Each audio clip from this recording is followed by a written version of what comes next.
गरोदरपणाचा काळ हा स्त्रियांच्या आयुष्यात अतिशय महत्त्वाचा काळ असतो.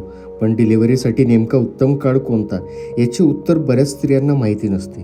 कोणी म्हणते उन्हाळा चांगला, तर कोणी म्हणतं पावसाळा चांगला, तर कोणी म्हणते हिवाळा. पण हे मात्र खरे आहे, यापैकी कोणताही एक ऋतू चांगला असतो आणि तो ऋतू म्हणजे हिवाळा. होय मंडळ, डिलिव्हरीसाठी हा काळ जरी गरोदरपणासाठी चांगला असला तरी गरोदर स्त्रियांनी या काळात काही काळजी घेणे अतिशय महत्त्वाचे आहे आणि गरजेचे आहे. तर चला आपण बघू हिवाळ्यात गरोदर म्हणजेच प्रेग्नंट वुमन यांनी कुठली काळजी घ्यायला हवी. मी डॉक्टर प्रशांत महाजन, स्त्रीरोग तज्ञ. आता आपण बघतो आहे की नाशिकमध्ये आणि सर्व महाराष्ट्रामध्ये थंडीचा जोर खूपच वाढतो आहे.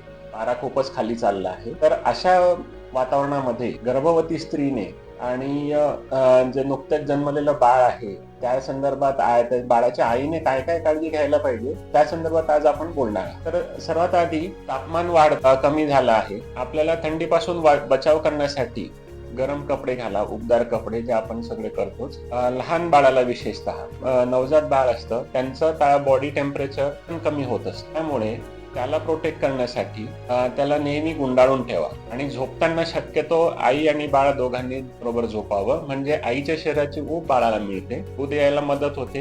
हा ऍडिशनल बेनिफिट आहे. त्यानंतर थंडी वाढते, त्यामुळे आपण साहजिकच आपली जी शरीराची पाण्याची रिक्वायरमेंट आहे ती कमी होते. रिक्वायरमेंट ऍक्च्युली तशीच राहते, पण आपल्याला प्यायची इच्छा होत नाही कारण तर थंडी असते. तर तसं करू नका.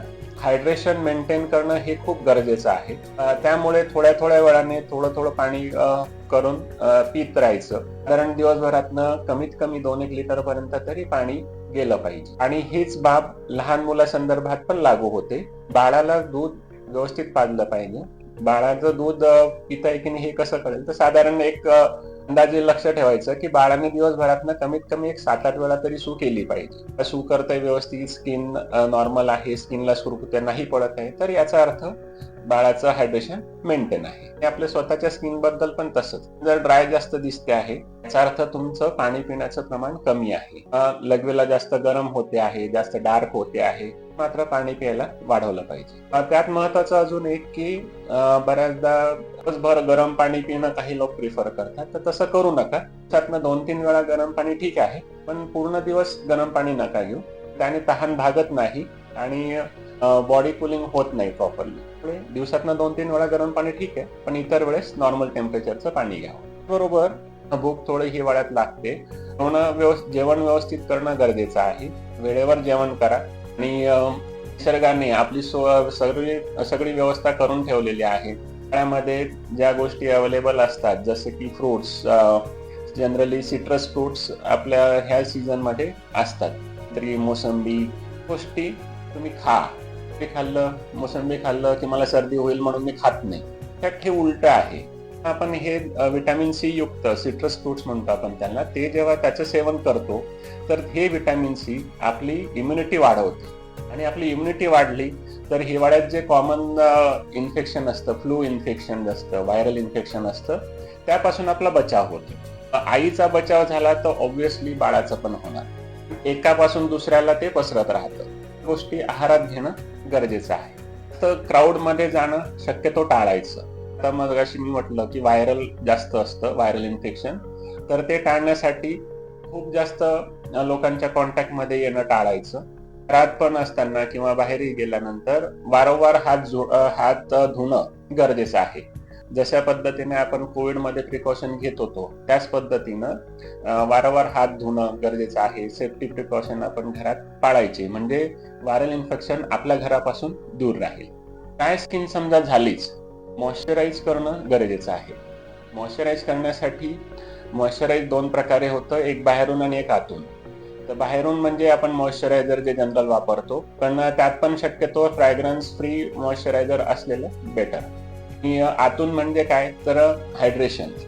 त्याचबरोबर काही विटॅमिन ई युक्त पदार्थ जसे काही बदाम झाले, अक्रोड झाले, ह्या गोष्टींचं थोडं सेवन वाढवायचं. हिवाळ्यामध्ये आता संक्रांत येईल, तिळाचे लाडू, डिंकाचे लाडू, मेथीचे लाडू केले जातात, ते पण तुम्ही घेऊ शकता. याबाबत एक सर्वसाधारण धारणा आहे की डिंकाचे लाडू, मेथीचे लाडू हे गरम असतात. तर एक गोष्ट लक्षात घ्या, कोणतीही गोष्ट तुम्ही जर प्रमाणात खाल्ली तर ती फायदा देणार. त्याचं अतिसेवन कराल तर मग ती कितीही चांगली असली तरी ती त्रासच देणार.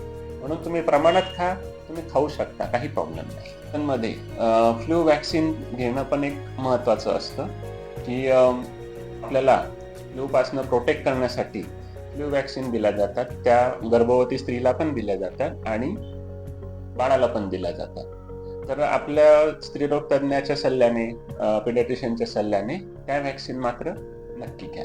महत्वाची गोष्ट आपलं शरीर गरम ठेवण्यासाठी जसं उबदार कपड्यांची गरज असते त्याच पद्धतीनं आपण जर रेग्युलर एक्सरसाइज केली तर शरीरातली ऊब मेंटेन राहते आणि हिवाळ्यामध्ये केलेल्या एक्सरसाइजचा डेफिनेटली फायदा होतो.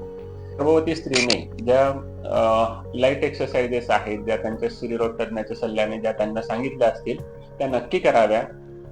लोकल 18 कुणाल दंडगौड, नाशिक.